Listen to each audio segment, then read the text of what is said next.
தண்டு வெடிக்கலை, அதெல்லாம் எந்த பிரச்சனையும் கிடையாது. இதெல்லாம் நல்லா தான் இருக்குது. எந்த வெடிப்பும் தட்டுப்படலை.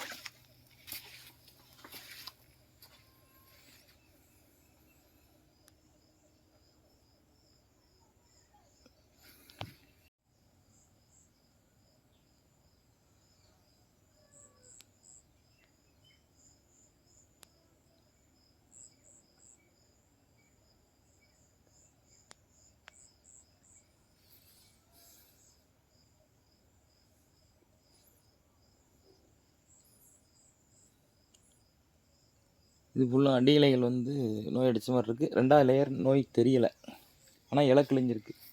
இந்த பக்கம் அடி இலை மட்டும் அறுத்து நான் வெளியில் போட்டுட்ருக்கேன். கீழே அன்றைக்கி ஆள் இல்லாதனால உள்ளே போட்டிருக்கேன். இல்லைன்னா தரையில் போடாமல் வெளியே கொண்டு போய் போட்டுருவேன்.